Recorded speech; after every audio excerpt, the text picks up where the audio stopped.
Hey there, Sixers fans. Harris Rubenstein here for NBA Weekly. Now, while it was great to see the Boston Celtics join Joel Embiid on the couch last night, we have plenty of 76ers rumors to go through, including an update on the 76ers' pursuit of LeBron James. So without further ado, let's get right into those rumors. All right, let's get into our 76ers rumors roundup. Let's start with Ersan Ilyasova. Is he going to come back next season? Well, we're going to give this one two crying Jordan heads for now. People are talking because obviously, there's still some things to work out with the 76ers cap and whether or not Ersan will be able to fit with the team. But according to him, he says, he quotes, wants to be a part of it. And apparently the 76ers want him back as well. They acquired Ilyasova back in February, and he was a good player for the 76ers.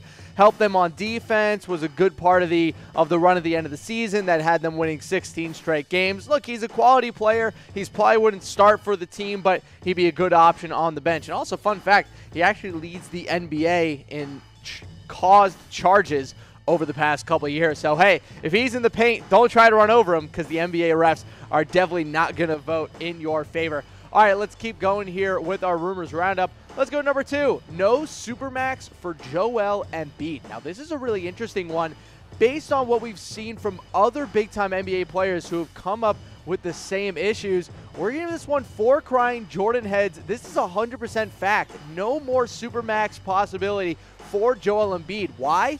He only made the second team All-NBA this year. If he made the first team, he could have had an extension worth $175.7 million. But oh darn, guys, instead, his extension will now only be worth $146.5 million. Oh no, whatever will Joel Embiid do with $146.5 million? I'm sure he is crying himself to sleep knowing that he is only going to make $146.5 million. I don't think Joel Embiid has anything to worry about. But before we move on, let's get into my rumor meter so you guys know exactly what these heads mean. No crying Jordans, it's a Mutombo finger wag. Get that stuff out of here. It is fake news. 1 crying Jordan, it's a small shred of truth. 2 crying Jordans, people are talking about a 50% chance. 3 crying Jordans, it's pretty likely, about a 75% chance. And 4 crying Jordans, bang. This is fact. This is news. All right, let's get into our next rumor. Are the 76ers getting LeBron James? Well, this is still up in the air, but I will say this. They did get a little bit of a vote of confidence with the report that, according to OddsShark, the 76ers had the second highest chances of getting him this offseason. So we're going to give this one 2 crying Jordan heads for now. People are talking. So like I said before, the 76ers are currently second behind the Cavs to get LeBron James. According to OddsShark, the 76ers have a plus 150 shot to get LeBron James. So basically what that means is that if you give $100, you can get $50 back if it happens. So obviously there isn't a lot of money that you can make off of this, but hey, throw $10 down, maybe you'll get some nice money off of it. But for the most part, I don't really know if the 76ers will end up getting LeBron because I wonder how they're going to be able to fit him under the cap. They got a lot of extensions coming up. I wonder if LeBron even wants to come to Philly, but we'll see. It's going to be a very interesting offseason to see whether or not the 76ers are going to be able to get LeBron James. The Lakers are 3rd at plus 500. The Rockets are 4th at plus 600. And then the Warriors are 5th at plus 1,400. So I think Vegas is telling us how exactly they think about LeBron maybe going to the Golden State Warriors. Let's go to rumor number 4. Did the 76ers almost get Andre Iguodala? So this is another really interesting rumor. This one's actually coming from J.J. Redick of all people.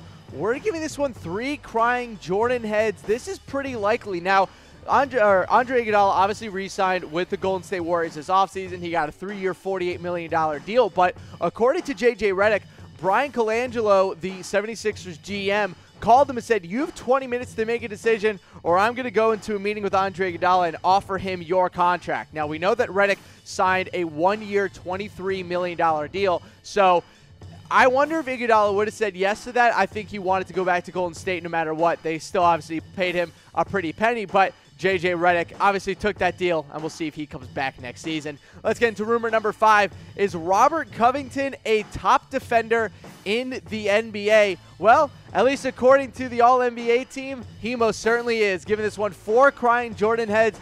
This is fact. So all your friends who are telling you that Robert Covington is bad, tell them that they are wrong. Robert Covington was named first team all-defense for the first time in his career. Actually, the first time he's ever made an all-defense team in general. Joel Embiid did make the second team. Obviously, he is also a finalist or a finalist candidate, for Defensive Player of the Year. So not a huge surprise seeing him on there. But yes, Robert Covington is indeed a top defender. He had a great year for the Philadelphia 76ers, so it'll be interesting to see what the future lies for the small forward position with him coming off such a good year. But let's get into our last rumor. Is Ben Simmons going to win Rookie of the Year? This is probably the highest contested award that we have for this season. Maybe we can say MVP, but I think everyone's kind of just assuming it's going to be James Harden at this point. But we're going to give this one 3 crying Jordan heads. It's pretty likely. I think it's probably been likely all season long that Simmons was going to win it, but he was a unanimous first team all-rookie selection, and he's a finalist for Rookie of the Year along with Donovan Mitchell and Jason Tatum. Now, it does need to be said that Donovan Mitchell was also a unanimous selection, but I think all the factors being put into play here, I think it's fair to say that Ben Simmons, as of right now, is probably the favorite to win Rookie of the Year. But that's going to do it for our 76ers Rumors Roundup. We'll see you back here in a second. That's going to do it for me today. Remember to subscribe to the Chat Sports YouTube page so you can get an alert whenever we got some fresh 76ers content for you. You can also follow me on Twitter @SportsTeam for all your NBA news and updates. But for now, we'll see ya.